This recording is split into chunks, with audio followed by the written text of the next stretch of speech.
Good afternoon, everyone. Thank you for coming back. And thank you to the MMFA for hosting us and for bringing the AAMC conference to Canada for the first time. I'd also like to thank Katerina Atnasova, who co-organized this panel with me, but for time and space would be up here with us to have this conversation.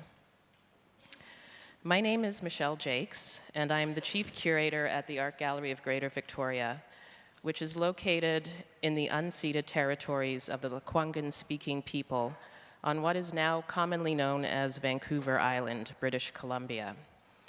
Welcome to Challenging the Colonial Foundations of the 21st Century Art Museum, something that you think about a lot when you work in a place called Victoria, British Columbia.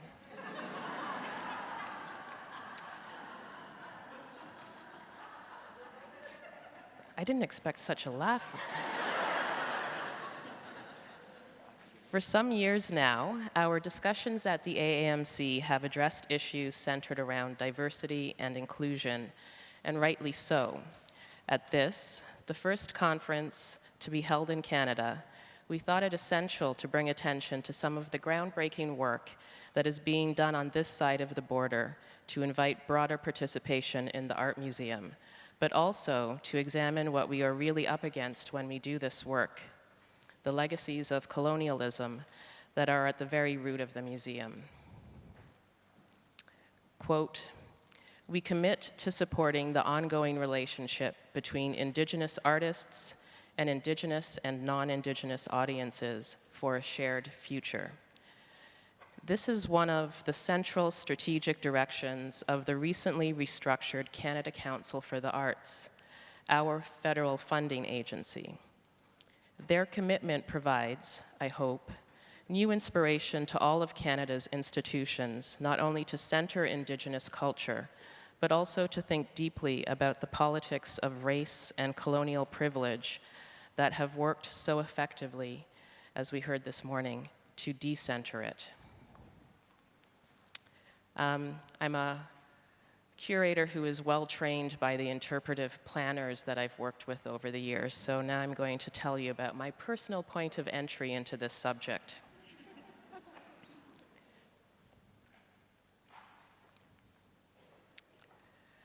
Um, 4 months after my first day of work at the Art Gallery of Ontario, in November 1989, a now legendary exhibition, Into the Heart of Africa, opened at the Royal Ontario Museum. This exhibition, intended to give a critical overview of Canadians' role in the European colonization of Africa, prompted months of protest by members of Toronto's Black community, many of whom were friends and colleagues of my parents, who argued that the content brought pain to Black Canadians because of the ways in which it portrayed Africans in roles of subjugation while glorifying acts of imperialism. This was a moment just 4 years into my museum career, and there actually have been many since, when I felt like perhaps I should just walk away from the field. But on the other hand, there has been something oddly satisfying about refusing to go away, and instead sticking around to explore the tensions and complexities of the museum and its imperialist legacies. It is an honor that the 4 curators with whom I now share the stage agreed to explore these tensions and complexities with me. As is our practice at this conference, I won't go into long bios. Their longer biographical information is in the conference materials. But in brief, just to set the stage for what you're going to hear, I'll tell you that we're going to speak in order, and you'll hear first from Dominique Fontaine, a Montreal-based independent curator who since 2013 with Julie Crooks and Sylvia Forney, both of whom are here with us, have been working to develop a platform that would take the legacy of the exhibition Into the Heart of Africa as the motivation for a series of projects that enable a more open and dynamic presentation of the diversity and creativity of the African continent. Then we'll hear from Greg Hill, ordained curator of Indigenous Art at the National Gallery of Canada, and Wanda Nanabush, curator of Indigenous Art at the Art Gallery of Ontario, who have recently or are currently participating in projects that involve transformative inclusion of Indigenous art in the permanent collection galleries of their respective institutions. And then finally, to close, we have Ryan Rice, an independent curator and critic and chair of Indigenous Visual Culture at OCAD University, and former chief curator of the Museum of Contemporary Native Arts in Santa Fe, who will address the issue from his perspective of someone who has been pushing the limits of institutions on both sides of the border for nearly 2 decades. So now I will hand things over to Dominique. Thank you, Michelle. Good afternoon, bon après-midi tout le monde. First, I'd like to thank Michelle again and for organizing the panel. And I'd also like to thank my fellow panelists and also the AMC for providing this platform to share with you examples of practices in curatorial activism. Today I will present 2 projects on which I was co-initiator and co-curators. The exhibition here, we are here, Black Canadian Contemporary Art, which is the culmination of a multi-year project, as Michelle explained, called Of Africa.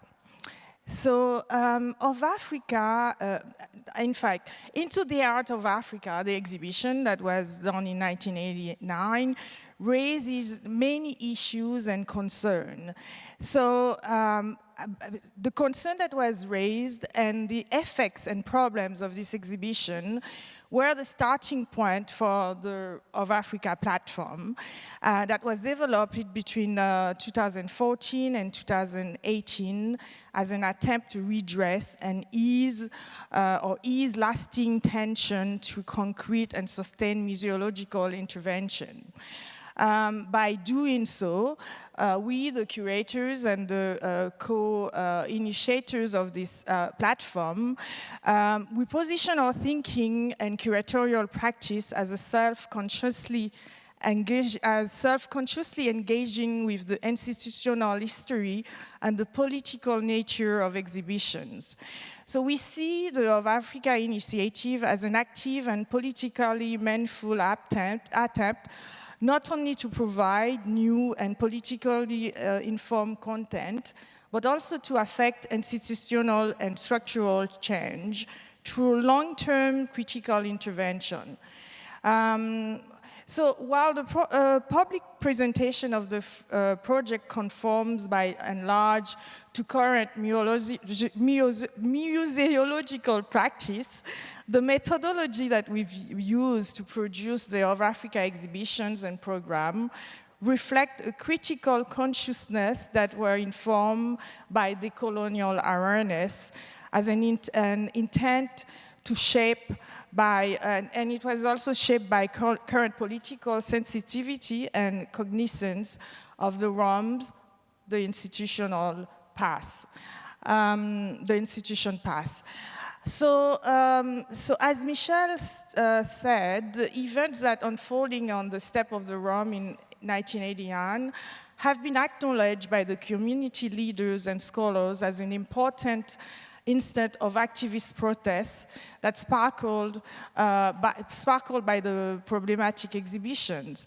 So the demands that the protesters presented to the institution, although were grounding in the specificities of the cultural and political climate of Toronto, also manifested mounting frustration, which echoed those that also inspired the contestation of other exhibitions in mainstream cultural institutions in the US. So the protest led by a group of young activists who self-identified as the Coalition for the Truth About Africa, CFTA, was positioned as a political battle against systemic racism of Canadian institutions. So while the institution had made important, since the protests, had made important steps in responding to the activist demands made in 1989, many in the community still felt that the Rom had never properly apologized or taken concrete action to change its governance structure and cultural and approach the community in a more governance structure and culture and approach to the community in a more collaborative way. So that's when we came in. An important step in this direction was taken in 2013 when curator Julie Crooks and myself proposed to the museum a collaborative platform, a multi-platform, a multi-year research project that could contribute to a greater multiplicity of voice and perspectives in the museum's presentation. We then started working with Rom curator Sylvia Forney to develop the multi-platform project called Of Africa. This project would take the concrete steps in proposing nuanced exhibitions and programs on Africa and its diaspora, while at the same time challenging the institutional status quo in potentially productive ways. So from 2013 to 2017, we've been embracing process. We've been doing the slow activism of critical institutionalism. So multiplicity of voices has been the guiding principle of the multi-platform project of Africa. In conceptualizing this project, our curatorial strategy and methodology has been guided by dialogues. Between 2013 and 2017, we have managed to redefine ways of collaborating between the Rom and representative of the different Black, Indigenous, Caribbean, and African diasporic communities of the Greater Toronto. So as such, we have created a framework whereby each component of the project was developed in consultation with individuals that would contribute different perspectives to the discussion. An advisory committee made up of scholars, curators, and artists were invited at the beginning of the process to serve as a sounding board in refining the themes of the Of Africa project. Over the course of the project, the dialogical ethos was a constant. As curator, we were mindful that we had to establish a methodology that would enable us to undo by doing. Undoing ways of collaborating that did not sustain an effective relationship with the members of the Black and Caribbean communities, and engaging in a series of activities that would position the institution as a museum in action. These activities, symposia, community workshops, conversation, film and video series, keynote lectures, and an exhibition, serves as a strategy for the Royal Ontario Museum to revisit its past in relation to exhibiting Africa, and as a means of exploring new ways to engage the public by presenting a more nuanced knowledge and understanding of Africa's past and present. In addition, we have decided to integrate contemporary issues pertaining to the Black diaspora as a way of highlighting the integral role of African descent people in Canadian history. So, for example, we organized in 2014 a symposium called Of Africa, Histories, Collections, and Reflections.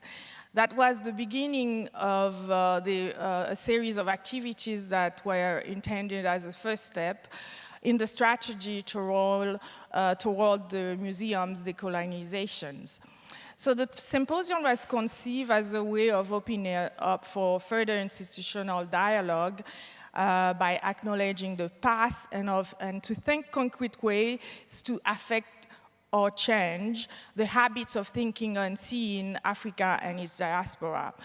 So we brought together members of the former activists of the Coalition for the Truth About Africa, senior museum administrators, and concerned members of public to talk. And that's where we realized that there was a dissonance related to the truly confronting colonial discursive practices from the institutional perspective. And also in 2014, we also launched a call for site-specific artistic intervention that was aimed to enhance the museum representation of African Canadian history, to explore mainly the persistent historical absence of people of African descent in the Canadian consciousness. So as such, the invitation was to position Blackness in the Canadian narrative through a creative engagement with the Rome Canadian Gallery.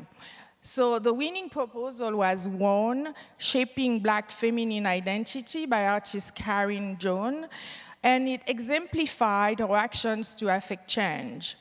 So that site-specific intervention was also, along with public programming, both in the form of lectures, conversation, held in the gallery in the presence of the artwork, brought to the museum a public that had never set foot in the Samuel Gallery of Canada. This way of working aimed to maximize the potential of each exhibition or standalone program. So we also, taking from this experience, we begin to, it was also the stepping stone for the production of a larger exhibition that featured in Toronto. The exhibition featured 9 Black Canadian artists. And we asked them, and it was also the final act of the Africa project. So, so this was the way we developed the exhibition. Here we are here, Black Canadian Contemporary Art. We developed it towards ideas of national diversity and contested histories that has been emerging in many exhibitions in Canadian institutions in the last decade. So the idea of the exhibition, Here We Are Here, Black Canadian Contemporary Art, for us was, when we did research, in fact, it's the first kind of it's the first of its kind in a large mainstream institution. We did it through a collaborative process that brought together artists, academics, curators, historians, and community members to create a space for the artists to challenge and expand Canadian national historical narrative. And it also provides a platform for stories not told. Our aim also with this exhibition is to redress narrower representation of Canadian African ancestry, historical and contemporary experience. The final chapter of Africa, Here We Are Here, Black Canadian Contemporary Art, was opened in January 2018 at the Rome in Toronto, and will be open next week here in Montreal, here at the Museum of Montreal Museum of Fine Art. Here we are here. So the exhibition presents multiple voices and perspectives and brings together contemporary work here in Montreal of 11 Black Canadian artists. And it puts Black Canadian history first, Black Canadian history in focus, and it talks also about issues of racial and historical identity. And so Of Africa was conceived as an exercise in decolonizing the Royal Ontario Museum. And for us, decolonization necessarily involves and interruptions of the ways in which knowledge is produced, disseminated, and displayed. So by offering a multi-year program of events and a collaborative approach with the sustained involvement of outside independent curators, the RUM took concrete actions to cultivate the trust and engagement with a range of people from Toronto's Black, Caribbean, and African communities.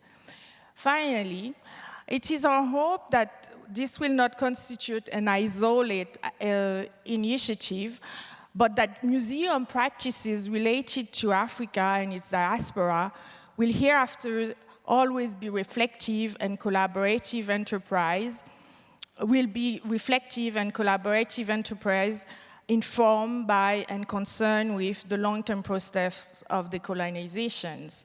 As Fanon wrote, the act of decolonization is a process that begins with an acknowledgement and understanding of historical context. As such, we hope that the exhibition we are here, Black Canadian Contemporary Art, will therefore accelerate the project of the decolonizations in museum. Thank you. Merci.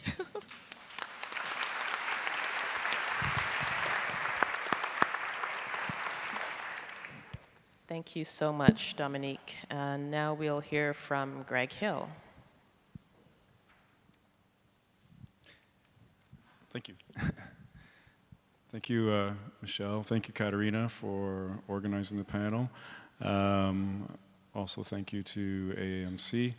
I also wanted to say the Ganukgeha name for this place that we're in, Jojage.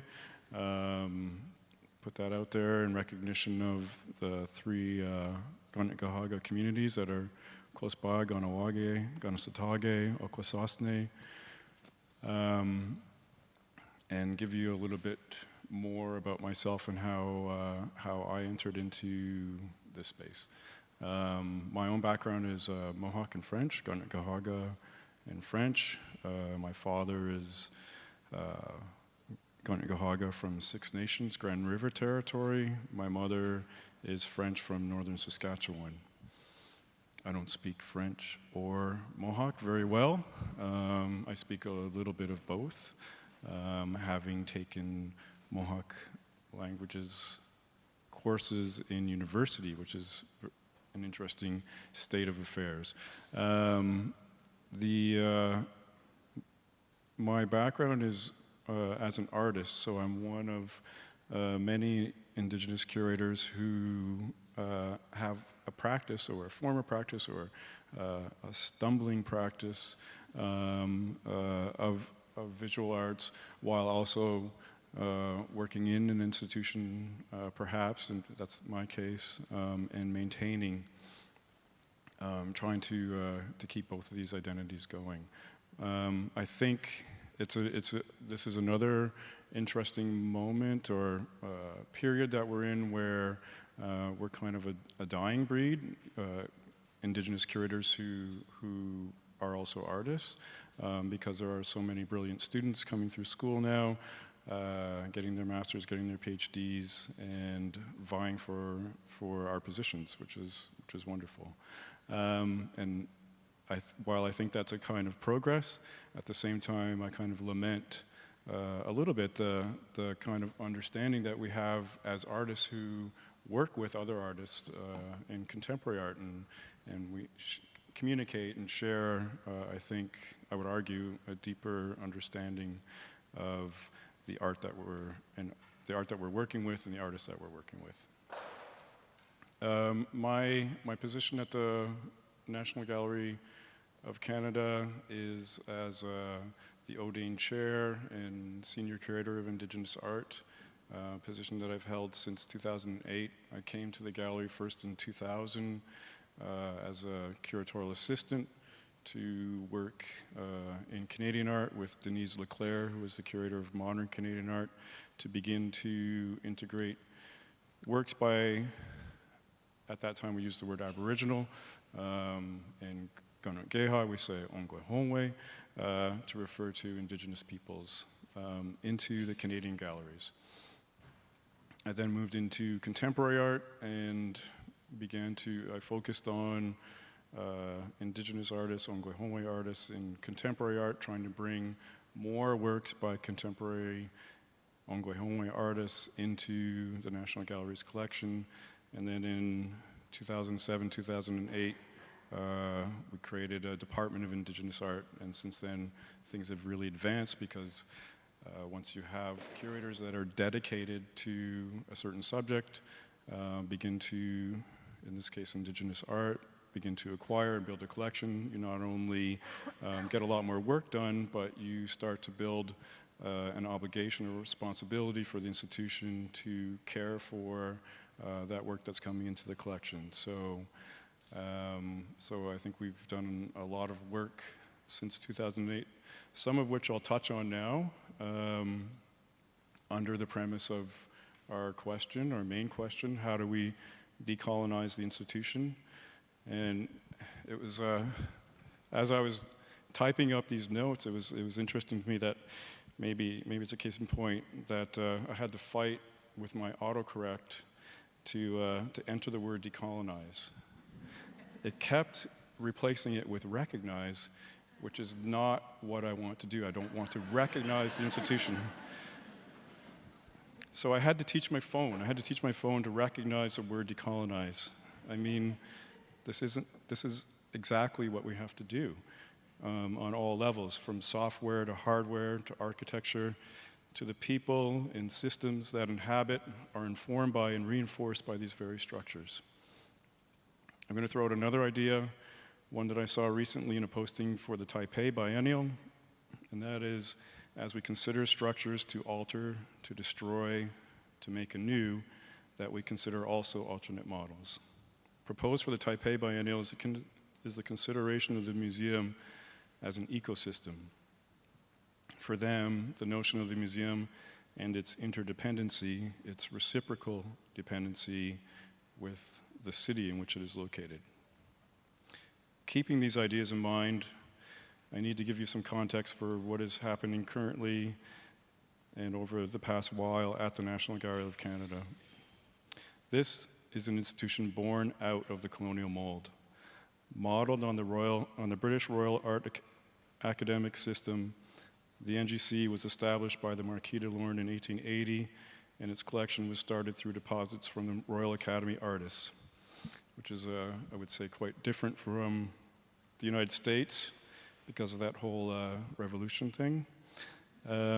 Following on the colonial path in Canada, the first occurrences for Indigenous within this institution occur with an exhibition of Northwest Coast and what was then considered modern Canadian art in 1927.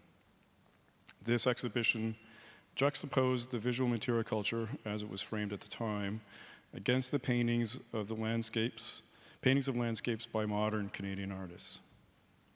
That is, the art of Haida, Kwakwaka'wakw, Salish, and other artists as manifested in the masks, robes, model totem poles, and other objects that bear the graphic and carved artistic traditions of these artists. These were compared to what was considered the most avant-garde Canadian art of the time. That wouldn't be the case now when we think of the artists of Group in Seven and Emily Carr as part of a staid tradition of historical Canadian art, but this was avant-garde at the time. So this project was to support not only the narrative of cultural superiority, that is the modus operandi of the colonial project, but also to assert the position that Indigenous peoples and their cultures were obsolete, although they did make some beautiful things that are now part of this emerging sense of Canadian identity, an essential part of the cultural patrimony of the emerging state. From this exhibition, the first work by an Indigenous artist entered into the collection of the NGC, a beautiful carved argillite model pole by a Haida artist who apparently had no name. Fast forward through time, the slide behind me shows catalogs, posters from many of the exhibitions for Indigenous artists that have occurred since. It has been a slow process through the years First, for the NGC to recognize that Indigenous art was art, and then to begin to build a collection in earnest of works by Indigenous artists. This occurred through the 1960s for Inuit artists, and not until the mid-80s for First Nations artists such as Carl Beam. The first exhibition that included works from all of the three main groups of Indigenous artists in Canada was Land, Spirit, Power. That was 1992. A North American survey of contemporary First Nations Inuit and Métis contemporary art. However, only a small few of the many fantastic works that were part of that exhibition were acquired for the permanent collection of the NGC. The effort to produce the exhibition was under the auspices of the Contemporary Art Department, which was moving very slowly around and around the post of post-colonialism. In 2000, I was hired by NGC to assist with the integration of Indigenous historical art into the Canadian galleries. In 2003, we opened this first reinstallation of the Canadian galleries titled Art of This Land. And that was an attempt to denationalize this installation of Canadian art in the National Gallery of Canada. This was an insertion of 100 works by Indigenous artists into the pre-existing master narrative of Canadian art. This was progress, considering that prior to this, there was not one work by an Indigenous artist in these galleries. A fabulous redo of this project has just been completed. Thank you, Christine Lalonde, and many others.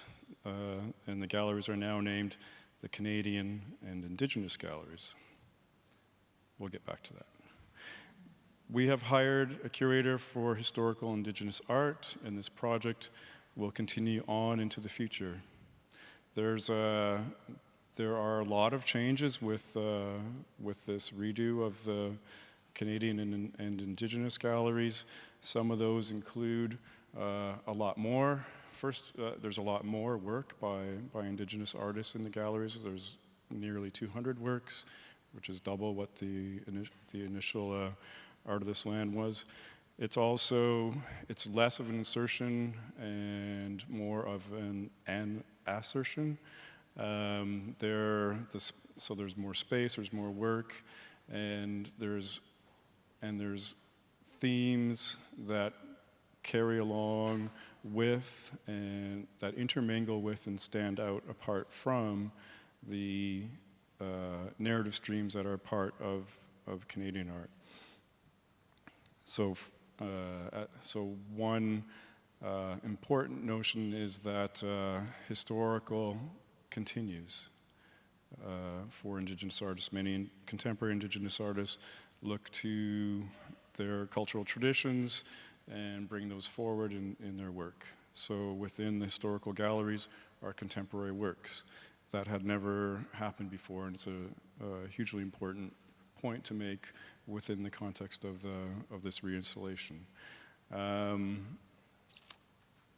going to move on.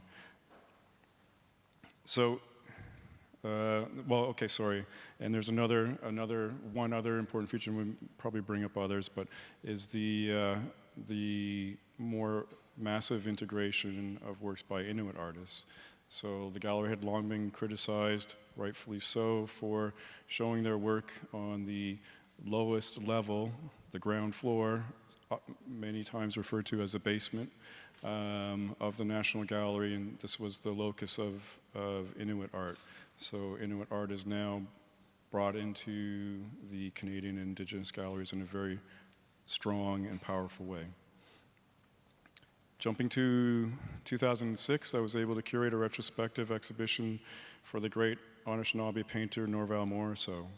This was the first such exhibition for a First Nations artist at the NGC. Many more exhibits have followed since, as you can see in some of those examples on the screen. The last I will mention is the recurring global contemporary Indigenous exhibition, regrettably known as the Indigenous Quinquennial. Regrettably, because it's so hard to say that word, quinquennial, and nobody really knows what it means. It means every 5 years, and even that's a bit of a misnomer now, as we're having the second quinquennial in 2019, so it's actually going to be, if you count, 6 years. So we titled that first exhibition Sagahan. This is an Algonquin word meaning to ignite something. Sagahan took place during the summer of 2013. As I mentioned, we're currently working on the second edition, which opens in November 2019. Sagahan was the largest exhibition ever done by the NGC. Sagahan was the largest exhibition ever done by the NGC, overtaking all of the special exhibition galleries, as well as a large portion of the permanent collection spaces for contemporary art. Sagahan also broke outside of the gallery walls and spilled into the local environs, and then was also taken up through partnerships with nearly every possible exhibiting space in the National Capital Region. It was truly, thoroughly an Indian summer. That exhibition was an opportunity to grow the local community and the international community, to expand the collection, and to expand the collection. In the end, we were able to acquire over 50% of the available works, and that's no small feat. There were 189 works in the exhibition. Not all of them were available. We acquired in the years leading up to it, during, and for 2 years after. The networks that were established locally and internationally in 2013 have since grown, and one of the great things about having a recurring exhibition is that you can take stock of that and benefit from that and celebrate that. So I can't wait for that to happen in November 2019. I hope you all can make it. But this brings me back to our subject, my earlier premise, the notion of the museum as part of an ecosystem, and our original question, how can an institution decolonize? In the end, we may find that it is not possible to remove Colonial from the colonial institution, not without the risk of collapse, but that doesn't mean we aren't going to keep working on it. Thank you.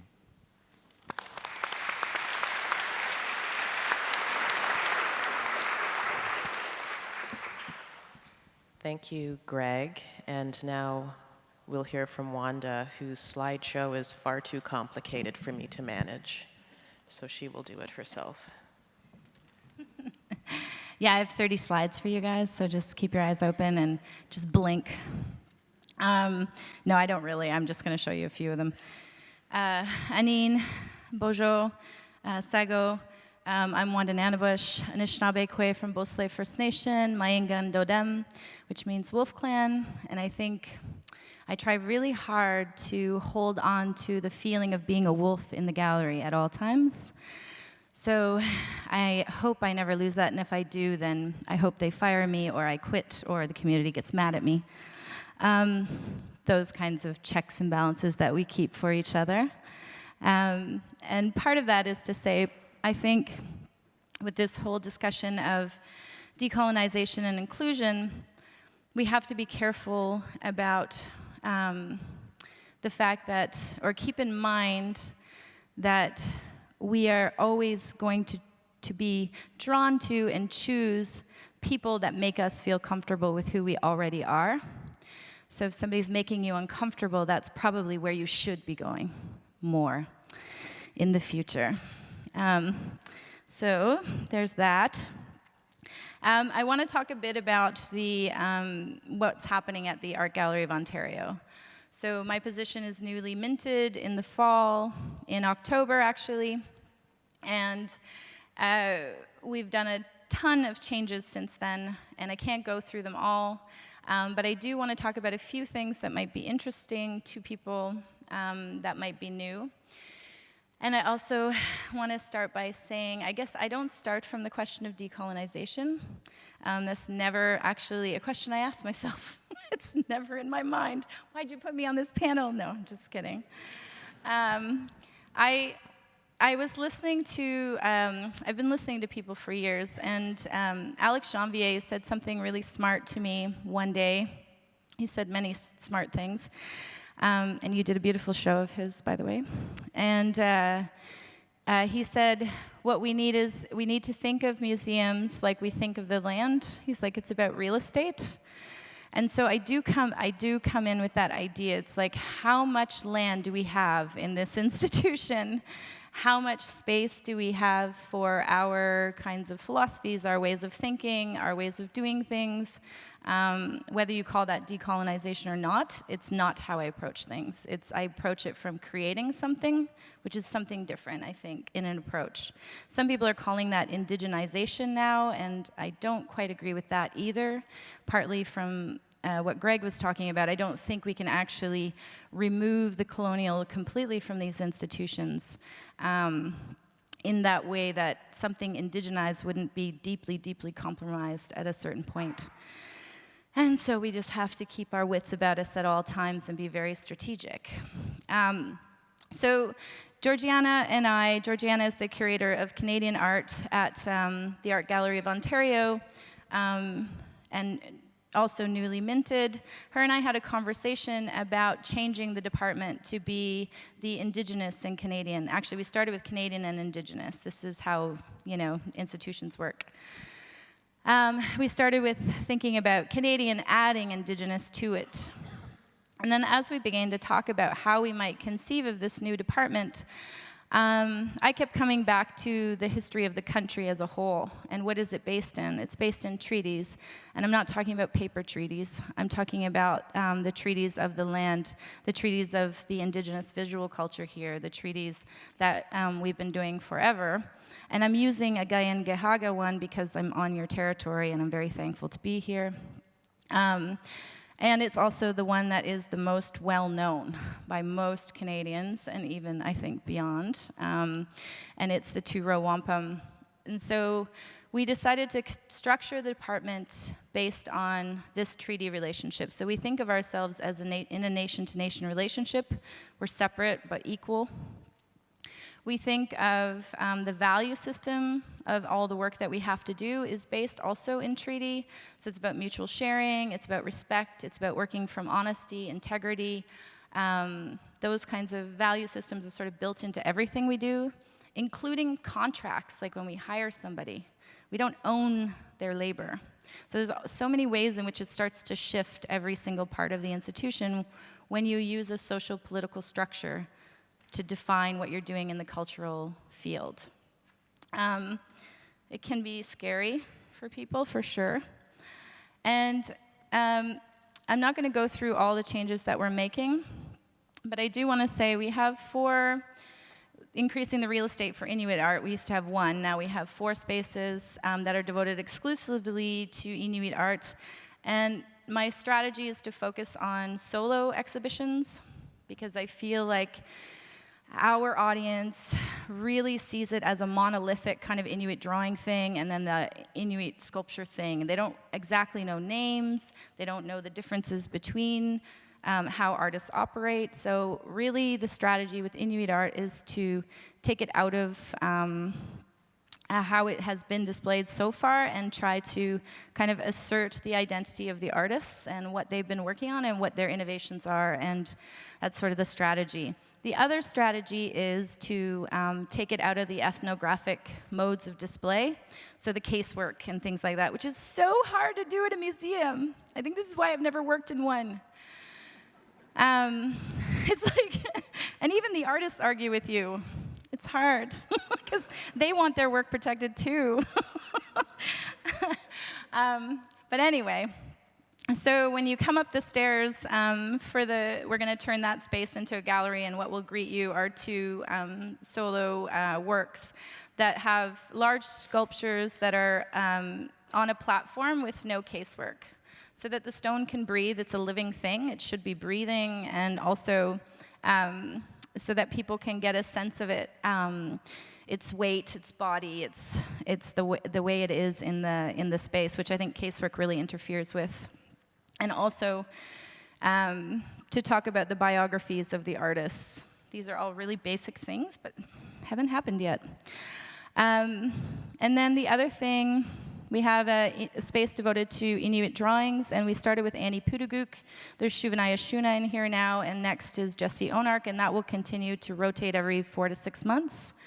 And then the change to the galleries. So they are now called it's called the J.S. McLean Center for Indigenous and Canadian Art, because we realized that even though we want to work nation to nation, there is a historic imbalance and a historic theft, colonization, and a whole bunch of other nasty genocidal things that we had to sort of contend with. And part of that is to assert the firstness of Indigenous, and to keep that at the forefront. So instead of thinking of Canadian as the starting point, we think of Indigenous as the starting point. So it had to come first, also in the title. And we start with Anishinaabe origin stories by Norval Morrisseau, because it is Anishinaabe territory. Sorry, you guys, it's just not yours. But it is Anishinaabe territory, specifically Mississauga, and also Huron Wendat territory. And we started with origin stories, and the idea that every culture starts with origin stories, and some can lead to kind of xenophobic, isolationist kind of modes of being in the world that lead to a lot of violence that we have today. What are some other modes? What are other modes of origin stories that wouldn't lead in that direction? And they're stories of this land. So one thing we've done is break with art historical chronologies. We have no interest in art historical chronologies or linearity. So we've gone to a kind of thematic structure that the chronology is really all of the pieces of the culture and a self that get built through something that could be nationalistic or could be something else. So we start with origins. That's where everybody begins. The Bible begins with its kind of story of origin. And then we move into the self. And in this room, we're really, really drawn to the fact that this country has not dealt with its Victorian self. And I know in Quebec, this is also a pain. It's a pain for, for Francophone Quebecers, for sure. But it's also a pain for a lot of us. And sitting in Toronto, you can feel that kind of Victorian Britishness still very much a part of the culture there, and a part of this museum culture. It was built in this very, very frame of mind. So what does that do? What's good about it? What's something we can take from that? Right now you're looking at a work by Rebecca Belmore called Rising to the Occasion, and a work by Joanne Todd, two contemporary works from the 80s, and one dealing very much with the kind of performativity of the royals when they come to Canada, the performativity of stereotypical Indianness, and also a kind of elevation of the actual land that she comes from in terms of thinking about the beaver and what the beaver dam is and all those kinds of things. It's very performative, it's very humorous. And then you have Joanne Todd, who is really working from a discourse on feminism, and you'll see there's a big slit in this massive landscape, very much mimicking the beautiful landscapes of Canada that we all love. And there's a huge slit where there's two legs kind of spread on top of her head. And she has a real good sense of humor about sort of imagining womanhood and femininity and the ways in which we can appropriate and play with and mess with those kinds of things. So in this room, there's also a lot of portraiture from early Canadian art that really looks at the position of portraiture as a way of building status, a way of creating identity, a way of, for women to sort of build their history as artists. So there's a lot of portraits of women artists in there. It's kind of interesting. Georgiana and I both have a deep respect and profound commitment to artists and what artists do. And when you do that, then you can do things like this. This is the land section, And here's Harris and Robert Hoole.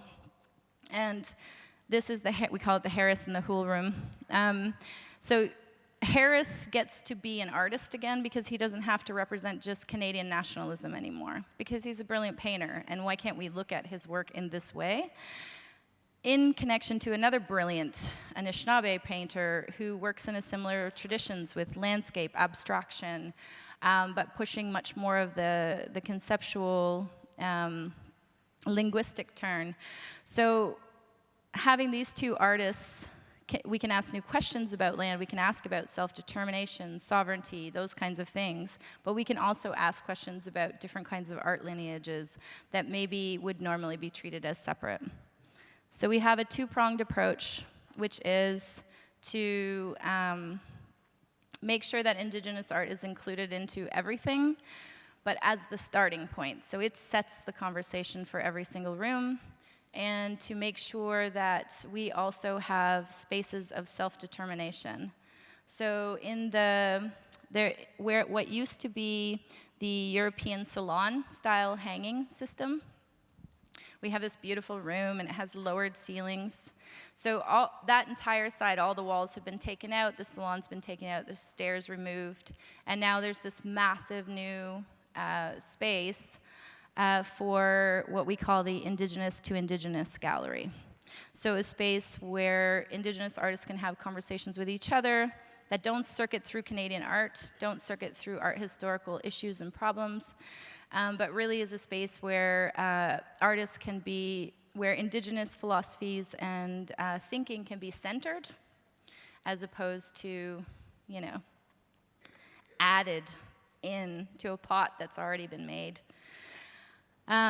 So here you're looking at a Michael Belmore and a Mike McDonald work, a good 30 years difference between these two pieces, but very much dealing with the environment. And the whole purpose also is that we can have conversations internationally about Indigenous art, but in relation to the artists that are actually from this land. Like, they will start that conversation. Okay, I think I'm almost there.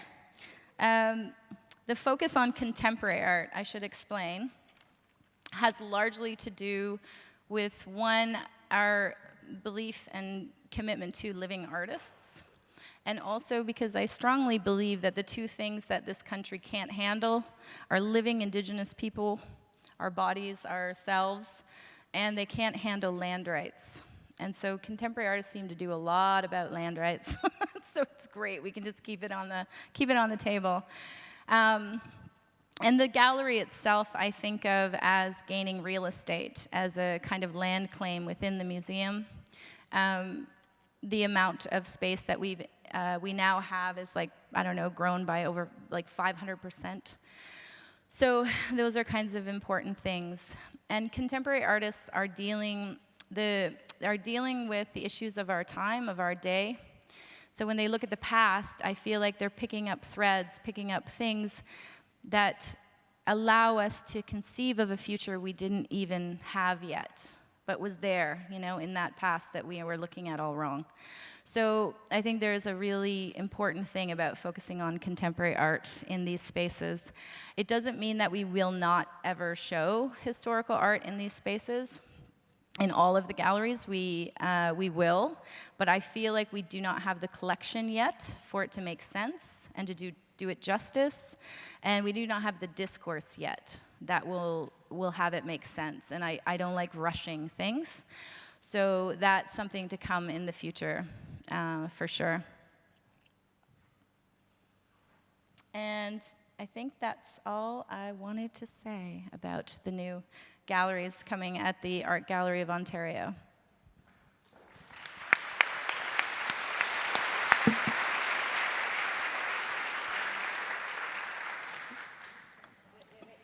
Thank you, Wanda. And now Ryan's going to bring it home.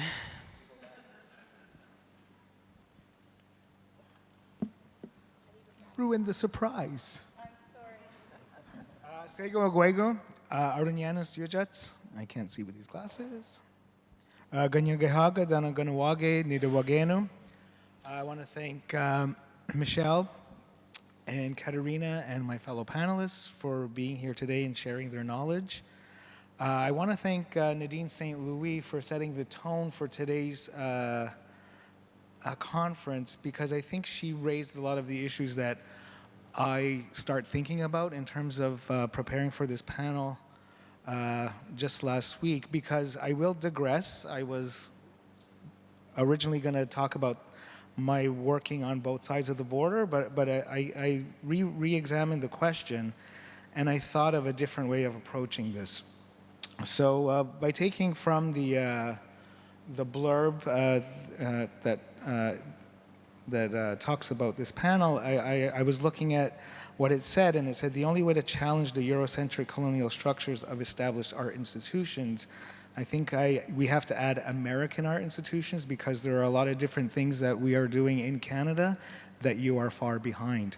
And as well as the canon, in ways that are inspiring progressive shifts, is through a means of disruption and asking the question, who matters? And more specifically in this case, whose art matters?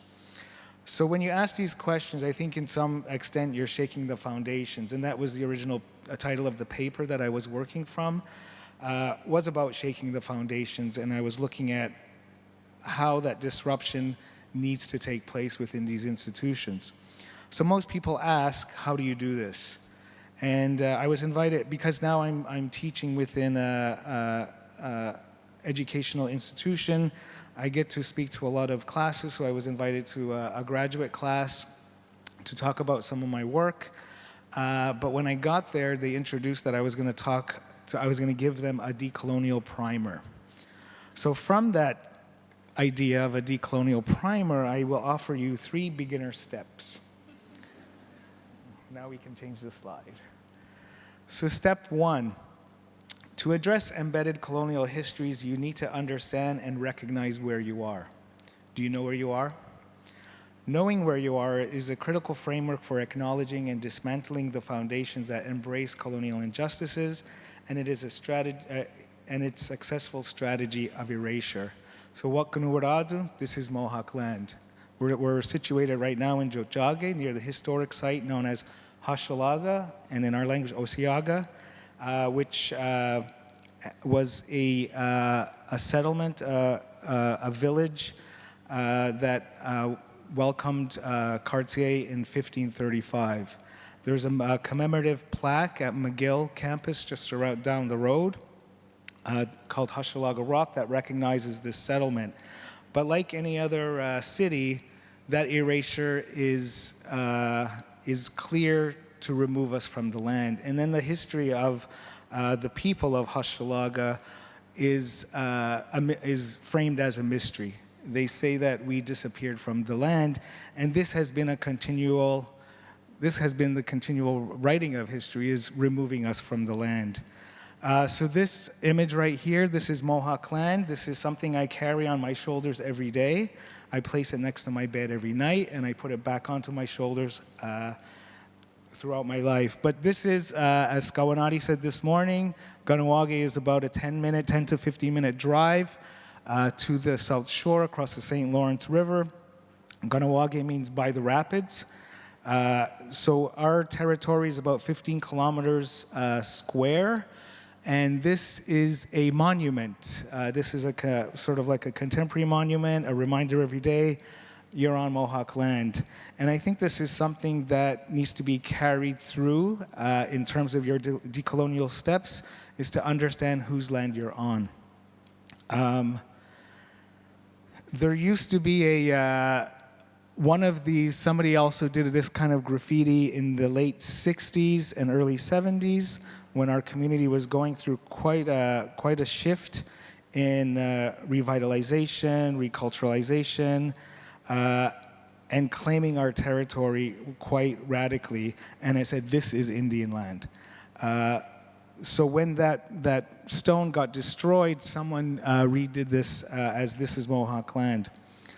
So in this context, Montreal is similar to any place in North America. It's a city, a settlement that has erased Indigenous bodies from its map and has built continuously on top of us. The violent erasure is what is being recovered and should be considered because the land holds memory. I did an exhibition here in Montreal a few years ago called Hochelaga Revisited, and I wanted to look at the arts community, Indigenous arts community, who have sort of flourished here but never stayed. Because there's a lot of tension within Quebec, being a francophone province. Being from Kahnawake, it's sort of a place where I learned my resistance because there has been that erasure, that racism towards Mohawk people, and also because of the colonial languages. Our community is English-speaking and not francophone, which has an interesting history because French was one of the first languages besides Mohawk way back when. So within the city of Montreal, it's interesting I haven't been able to work within my home territory because I don't speak French. So I've been consistently moving back and forth. I've worked in the States. I did my schooling in the States. But that is because we have established our relations to the land, and we don't recognize the border. So we've always fought for those border crossing rights. It's something that the people in my community have exercised every day. We go across. People are crossing that border every day. In Agosasne, they live on the border.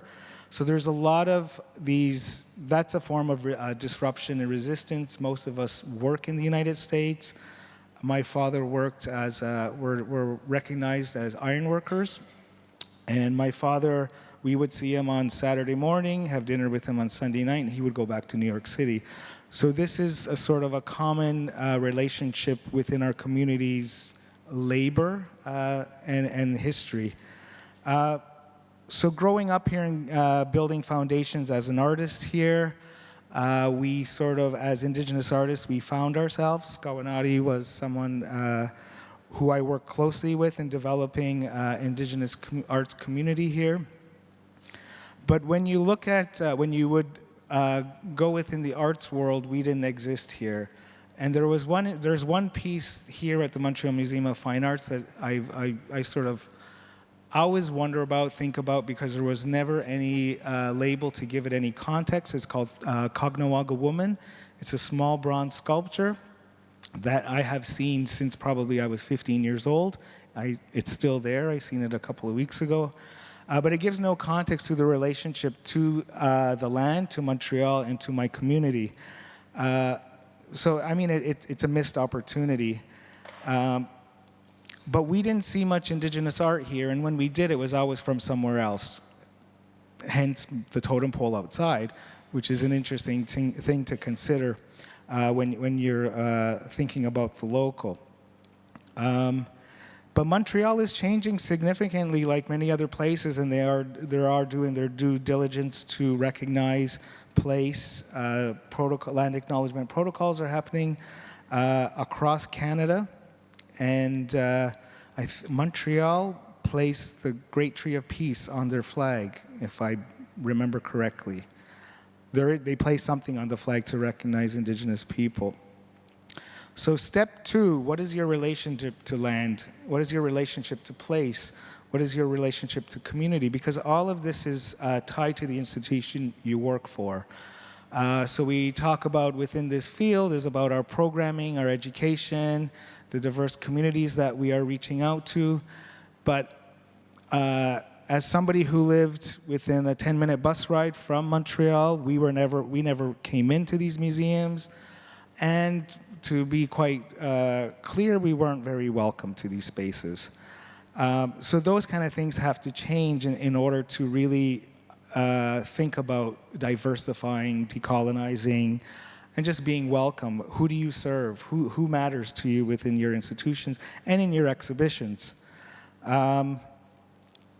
So I have shifted a little bit from curatorial practice to work within a university, within an academic setting, and I'm very interested in the educational aspect of exhibitions now. That's sort of like, I did an exhibition last year called Raise a Flag.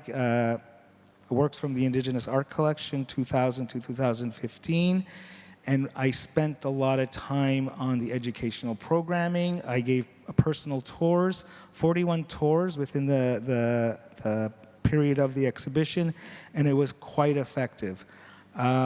Thinking about those things is because the shift within Canada in trying to catch up to understanding where we are within this country and within relationships to Indigenous people. I think somebody earlier mentioned that Ruth Phillips mentioned that we are in we're in an era of reconciliation. There's 94 calls to action that has been tasked with Canadians, so everyone's trying to understand what this means because everyone has a role to play in this. So I thought that by being present and because I'm working within an educational institution, this was the place for me to do the work within as a curator and within this exhibition space. And step 3, clarity of knowing where, who, what you are grants you a position to address, challenge the colonial foundations you work from. So it starts from you. You have to decide. You have to expand your knowledge. You have to read the catalogs that Greg is writing, that Wanda is writing, that other people are producing, that Heather, Linda, you have to start looking for those. Those catalogs are available. We are accessible. So you have to do the work if you're interested. It does start with you. So I think that the repositioning of art histories is significant in doing the work that we are proposing on this panel is challenging the colonial foundations.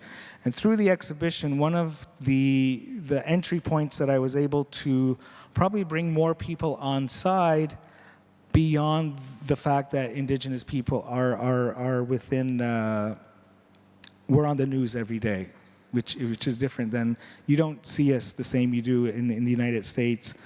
So I presented a lot of the work that I'm showing as this is your history, this is your art history, this is Canadian art history, and this is Indigenous art history, as well as global art history. So if you want to understand a broader sense of the art world within curatorial practice, within art history, you have to look at this in a similar way that Wanda provided the Gaswanta, the Turo Wampum, within a form of equity. And I usually carry with me one slide, so this is a big disruption for my presentation, because I usually show Carl Beamsbury, the ruler slide, whenever I do a presentation, because I think it's so effective in talking about this disruption and creating equity within the art world. So I think I'll leave it there, and take it away, Michelle. Thank you, Ryan.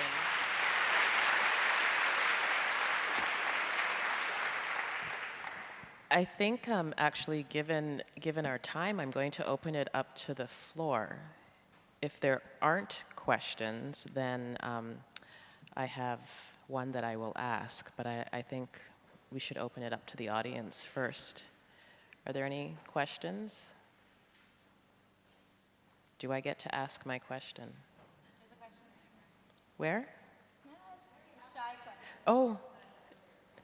Oh, well, maybe we can work together, because my question was actually prompted by your question this morning, and I want them to talk about expertise. No. Go ahead. So sorry, but I do actually, hopefully it's a good question.